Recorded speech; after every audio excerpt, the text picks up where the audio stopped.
Hey, Louisa, like I getting me beef steak. Way! Finally, boy, finally. Finally, boy. And you know, we The drink wine finished. the wine finish. And now we get the beef steak. Anyway. Well, how you like the T-bone steak I went cut in two? 50-50. Yeah, boy, 50-50. You don't make joke at all with beef steak, you know. Hey, sir. Look at that. Louis, hear this. We have to tell people that for the last 12 days or so, it was a getaway from Trinidad. People would have wondered where we going to. But I mean, check out with Tanya. We went to Tobago. Tobago. It was a good getaway for 9 or 10 days. Yes, indeed, eh? A good getaway. Tell them something, Louise. Yes, man, it's always wonderful to have a good change of environment. Home is beautiful, home is comfortable, but a change of environment, you get away from the responsibilities, which are daily chores. But when you go on vacation, it's romance time. Easy there, girl, easy. Easy there, girl. But here I am, back in my kitchen. Yeah, And a little bit. Go ahead. and still feeding Lancy. For the last 10 days, we were well taken care of by loved ones. My loved ones.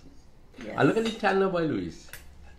With my white, my grey hair, whatever you want to call it. Because she look nice, eh? Handsome as ever. And look at you too, my girl. Looking good, looking real good.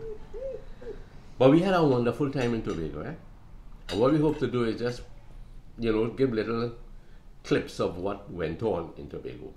You know, little things, very short things.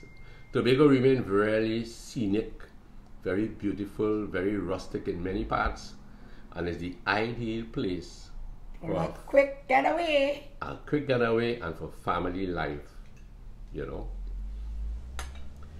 So wait, because you went to Tobago, you stopped saying grace? No, I silently said mine. Oh, you silently said yours, okay. Because I getting hungry too, you know. Yes, folks, so Tobago was great. Tobago was really great. That's where we had our honeymoon, you know, in Tobago. In Buku, as a matter of fact. We went to Buku for a week, is it? Yeah. At Miller's guest house.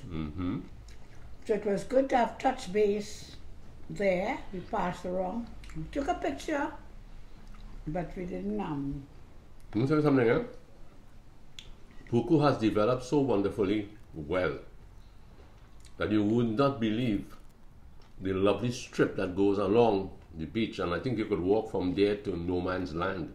Yeah. I was surprised that we could drive way into what, when we were on our honeymoon, we met an American guy called Mark Schaefer from New York. That's 52 years ago. Soon to be our anniversary, you know. Yes. In 2 weeks' time. 52 years. So this Mark Schaefer had taken us down off the regular route where you go approach the boat to go to the reef. Which is that part now that you're driving. And what we did was we had a tin of baked beans and some hot dog bread and hot dogs. And he lit a little fire and we roasted our hot dogs right there. And all of that to the left of us was only mangrove. But today is a beautiful part cutting all the way down. And the waters are just, what is it, turquoise? Turquoise water. Mount Irvin was like emerald. Yeah. Storby was the best. That morning we went to Storby, it was a low tide, and boy, was that wonderful. And we also went up to Speyside. We spent a night with a friend in Louisville. Mm-hmm. The next morning we got up and we went to Speyside, stopped to buy lunch at Wendy's. That's a tree house. Gemma. Gemma's, I think. Gemma's. Mm-hmm. And we took away the food because we had found a beautiful little romantic area. Mm-hmm. So we went back there. And some of these pictures and videos we will share later on. But we just felt that you all might be wondering what has happened to Laughing Lou. She's still laughing. She's still Laughing laughing. more than ever now. Mm-hmm. I was given this cap in Tobago. It's marked American Airlines, I think it is. Oh, Air Canada, sorry. Air Canada. Air Canada, forgive me. I'm still dazed from all that bright sunlight. But you know, you can't be flying on Caribbean Airlines. Our own local airline.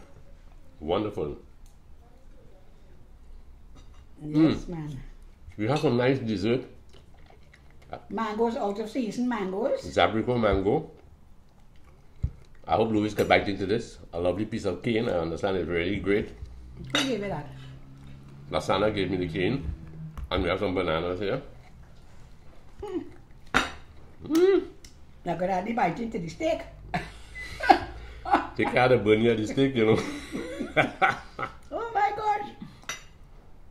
The steak is well done, but hard, man. Louis, you wanted to tell people something about, you talk about communicating. What was that about? Oh yeah. I've been reading, not now, but in the past, about communication. And when, I don't remember everything that I read, but one of the things that stands out very clear to me is to communicate, we must be good listeners. Mm-hmm. You know, when someone is speaking, you really need to listen. But, you know, sometimes we also wind up to say what we want to see. Mm-hmm. That we just talk, doesn't pay attention if someone has something to say, because we are very taken up with what we want to see. But isn't that something very Trinidadian? That's very Trinidadian. Well, I tell you the truth, my family. Mm-hmm. When we get together, we can all be talking at the same time. But the good thing is, we have mastered it so well that we can be talking and somebody in the living room saying something, and you in the kitchen, and you could answer to that what the person just said. Mm-hmm. But it's quite confusing when you have foreign visitors. Mm-hmm. You don't understand That's one what word that you said. and the dialect kicks in. Yeah, your dialect. But really, we went to a doctor once, my daughter and I, with Lance, chiropractor. And his wife, whenever she saw us, she said, I love to speak to you ladies, you know. She said, because you know why? Because you all listen. You all listen to what I'm telling you all. She said, but when I'm with my friends, I don't get a chance to say a word. Mm-hmm. And that is really true. Sometimes we need, for a conversation to flow, we need to say something and hear what the other person have to say, so that you're actually conversing and taking in and enjoying each other's company. But when we just want, it's the only one who on the floor, like I do sometimes, that's not really good communication. I have learned to listen over the years. Good listener, you are. I have learned to listen when Louise will speak. It helps me to analyze quietly too what she's saying. It's a good thing she doesn't speak too fast. Otherwise, I'll be in serious trouble. Yeah, but when we communicate, we need to listen more. You know, not be too anxious to just get what we want to say off the bat, you know. Louise, I want to say something about this steak. It's that Steakout. I know steak is supposed to be eaten with knife and fork. I feel like I'm a passy cutlass, you know. You need a steak knife. But it isn't good, eh? Yeah. That's the next thing, you know. If your madam or your husband can't take a joke, you're in trouble, boy. For sure, yeah? Back in the old home, there were a lot of jokes passing, you know. And tease, eh? A lot of tease.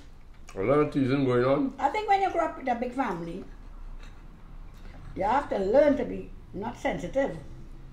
And I think, you know, when you have a lot of brothers, it helps when you get married. You make some because brothers always love to tease sisters. And therefore, you have to learn to be thick-skinned, otherwise you'll be crying all the time. Cry, baby. Yeah. So, thank you, Dan. So really learning to growing up with brothers really helped you to and you know it helps you to even better understand when you get married, because you have a good lesson on the way men think. But if you didn't grow up with brothers, you'll be in trouble, you know, because men are so different.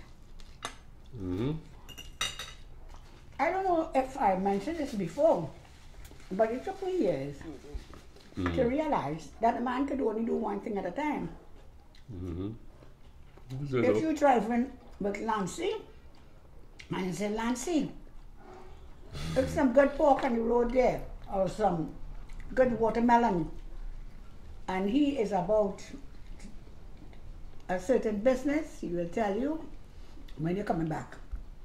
Right now, I'm focused. So men seem to be much more focused than women.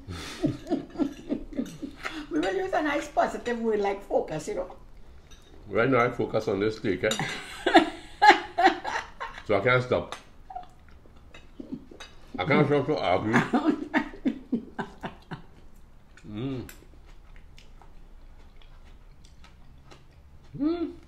What do you think It's a good thing. What do you think?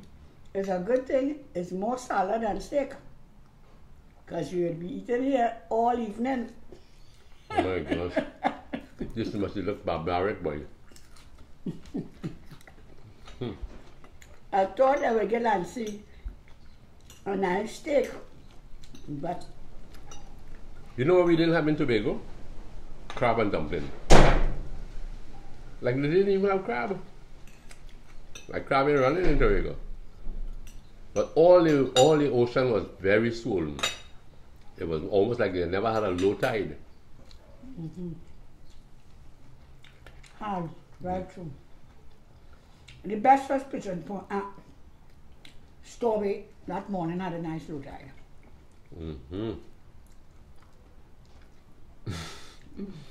There was one woman who wanted us to go out to the sea swimming about 5:30 in the morning. And I said, I can't make that, boy. I like to swim, but 5:30 is a little too early for me. And then she said there was a manta ray that had bounced up. Her husband had crashed into a manta ray. Oh, sorry. He came out of the water and the manta ray and he butt each other. But it was friendly. And I said, oh, you know the manta ray was friendly. Manta ray and stingray, they seem to be related, but how you know the manta ray is friendly? So, my job was to go up and find out about this manta ray. And apparently it's a very huge fish. It's a fast, big fish, but it can swim 9 miles an hour. But if suddenly scared, it can hit 22 miles an hour as it darts off. Predators include sharks, but then it goes and it lies, I was told, flat at the ocean bed. And I don't think I could lie flat at the ocean bed for a shark at all.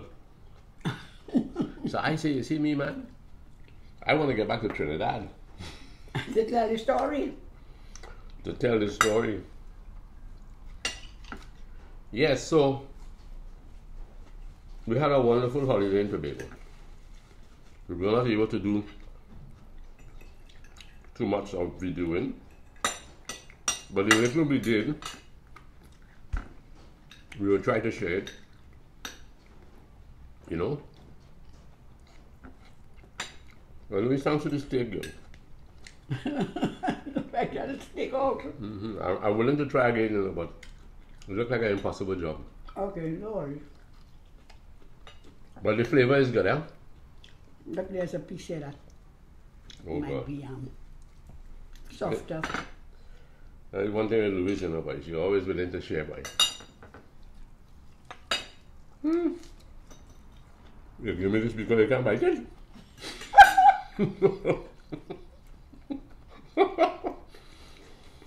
I wonder why you're so generous. But because you can't bite it? Okay, fair enough. Yeah, but it really is a very good thing. A good getaway sometimes, especially for retirees, because you know you can get a little bogged down with a routine life right through. But time out enables you to, you know, enjoy each other. More time to enjoy each other actually, because you have less to do.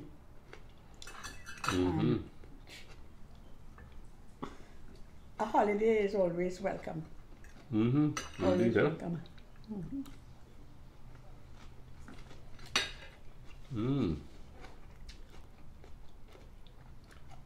You know, they talk about people getting away. The getaway. Or the getaways. People go on cruises.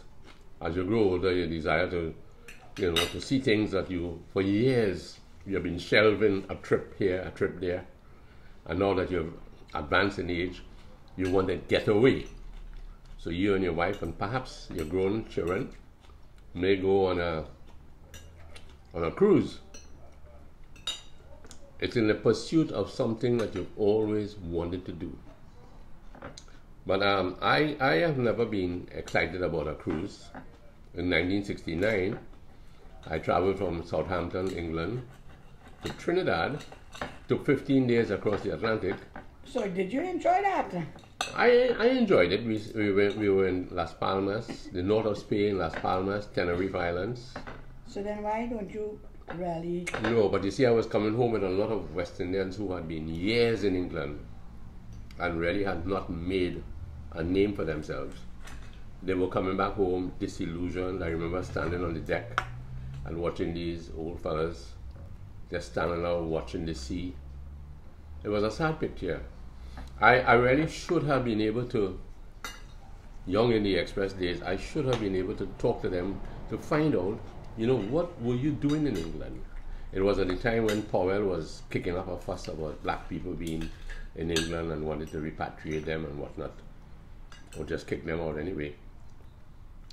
And some So of that's them, why they came back? a lot of them were road sweepers, a lot of them worked in the underground, a lot of them worked on buses, double-decker buses.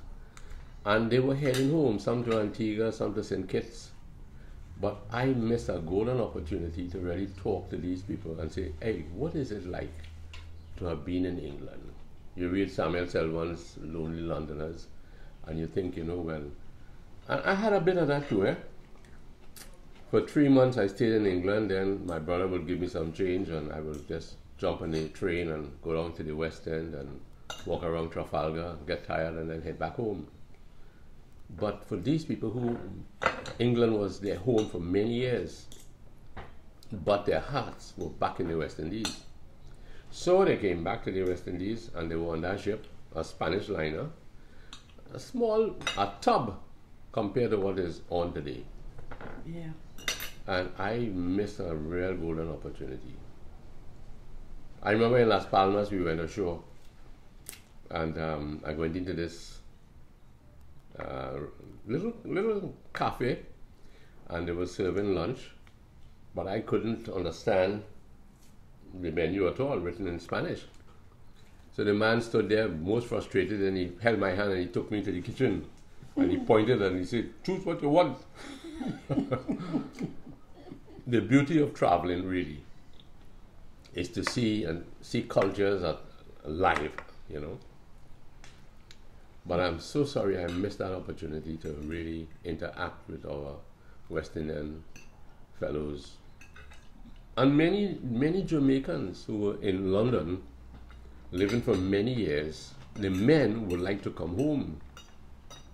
But the women, their wives, because maybe they had children and they had grandchildren, they were slow to want to leave England, despite all the racism that they might have been facing. They didn't want to leave, and that's the thing that happened with women. They get so attached to their grandchildren. They want to see their grandchildren grow up and have children. Mm-hmm. Anyway, we hope to put up these little clips of our time in England, and let's hope it works. Sorry, Tobago. So thank you, folks. We're going to have some Zabrico mangoes, cane, if Louise can get through this. And until. Thank you. Bye, kid.